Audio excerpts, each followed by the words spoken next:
The best part about my job is I get to meet my heroes and then they become my friends.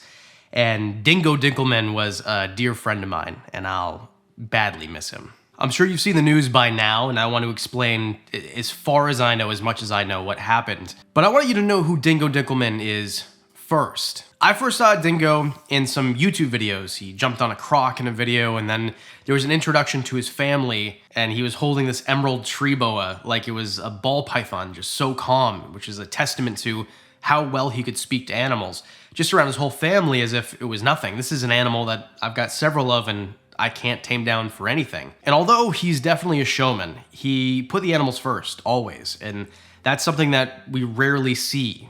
Guys who can be both, the big star with all the confidence in the world and all the care for animals and putting that above themselves. That was my first impression of Dingo before I even started making videos as an outsider or as someone who wasn't on that level. And then years went by and I started a YouTube channel, and then I got a call from this other guy who was a hero of mine, but I had since become friends with, Brian Barchuk.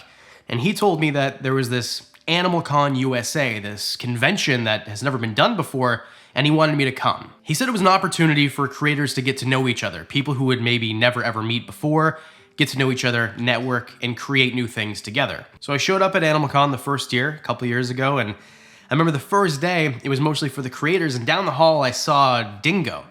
And I thought, I'd love to go say hi to him, but he's so much bigger of a channel, he's so popular, he's got this big, confident personality, and I didn't want to bother him. And before I even turned back around to continue the conversation with the group I was with, I heard in a distance for the South African accent, "Hey, pickle boy, come here." And to me, it was crazy that he knew who I was, first of all, and second of all, that he knew the stupidest, silliest part of my personality. And I figured maybe he was just saying hi to say hi and network and that whole thing, but he then just started going into detail about why he liked me and my channel and things that you could only know if you watched the videos.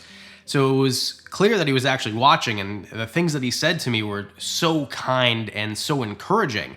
The type of encouragement that I normally get from like a fan who just wants to come and tell me how much they like the channel, and it's from Dingo, this guy that I looked up to. And then by the end of it, he turned from this guy that I looked up to as like a hero to this guy who was, "Hey, can I have your number so we can chat more after this?" And I saw him through at AnimalCon, and we had a good connection.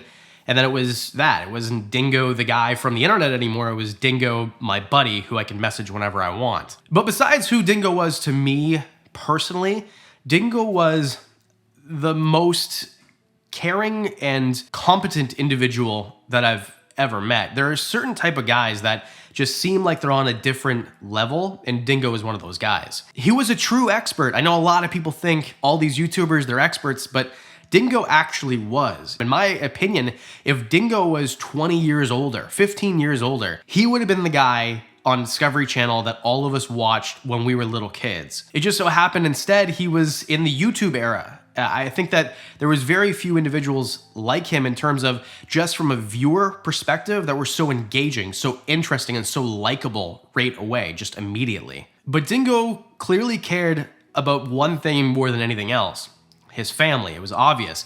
His family came with him to AnimalCon. I remember meeting his wife Kirsty, and I remember speaking about their kids and their family, and it was this guy who was clearly a provider and someone who loved his family, almost like reminiscent of a Disney character, like the dad in a Disney movie, who everyone wanted to be like.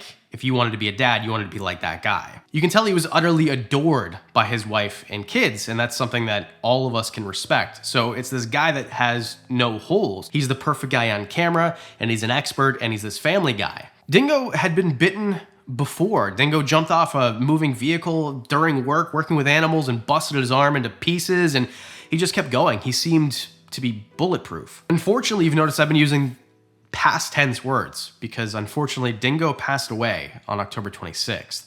Dingo was bitten by a green mamba about a month before that, and he went into a coma and he was intubated, and it seemed like maybe he might recover, but all of us got the news on the Saturday, October 26th, that he didn't. He passed away. Now, normally, a green mamba bite, which is what he was bitten by, because he got to the hospital so quickly, normally that would be a survivable bite.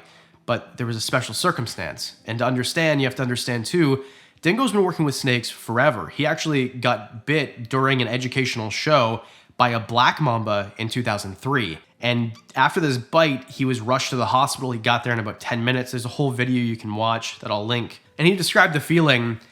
So he already knew what it was like. And he went to the hospital and he was intubated and in a coma for a few hours, but eventually he woke up and he got to go home. The difference is he became allergic, anaphylactic to venomous snake venom. The problem is you've got not only the venom to worry about, but the allergy too. And don't get me wrong, Dingo was one of the safest handlers of venomous snakes that I've ever seen. I would consider him to be a responsible venomous keeper. And he did work with laboratories to make anti-venom before. He worked with educational shows. He wasn't doing this just for vanity and for show. He did a lot of venomous handling for small groups of people to educate, not even in front of a camera. So he got bit by the green mamba and he was rushed to hospital and they intubated him and put him in a coma, a medically induced coma, to try to let him preserve as much energy and recover as quickly as possible because they knew that he was allergic to the venom. I remember reading about this just before Animal Con and I almost brushed it off like, okay, well, it's Dingo. Like, he's gonna be fine. I thought I was gonna see him like the last day of Animal Con, like he woke up and got on a plane just to be there. Like, that was the type of guy that Dingo was. The only thing he took seriously were business and his family, and everything else was just jokes and a good time. He's the type of guy to make fun of himself, show up to Animal Con and do an entire panel about how he got bit, and yeah, that never happens. He used sticks and hooks and gloves, and I don't know exactly what happened. I can't wait to find out, but I can only assume, and I would bet that it wasn't negligence. It was just an accident that happened. And unfortunately, with every snake, no matter what you keep, there is a risk that you can get bit. And there's no such thing as a 100% safe method of handling venomous snakes. You're always at risk of being envenomated. He knew that, and he preached that. So Dingo being gone is a huge loss for our community.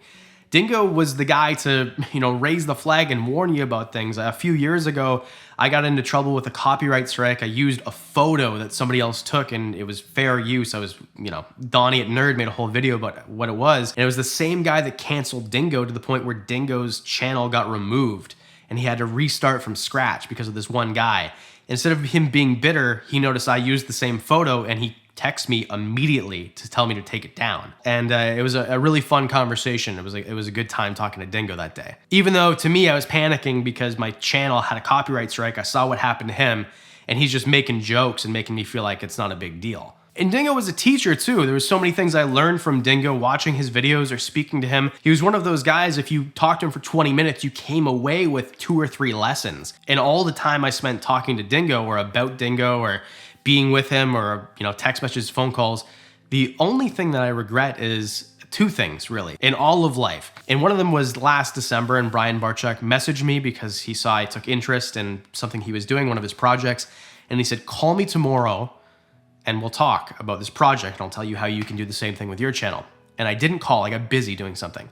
And I never called him about it. And then he got sick and he passed. And I never had the opportunity to talk to him. And I felt like it was this missed opportunity and now I can never get it back. And this other one, Dingo, he called me a while ago and he said that he wanted to bring me to South Africa and let me get a group together, maybe of Canadians, and we'll come down and come to his house and look for things in South Africa and call me about it later on. And I didn't call him, I got busy and we talked about it one more time and it just never happened. And I knew it was an open invite and I just never did it because I figured it's Dingo. He'll be around. I can do it whenever. And I didn't. So those are the 2 things. So I think that even though now he's gone, he still taught me a lesson. Like, I'm not going to give up opportunities to do things like that. And it sucks that this is what it took to really put my foot down and learn this. But seize the day, I think, is something that Dingo really lived by. He really lived life.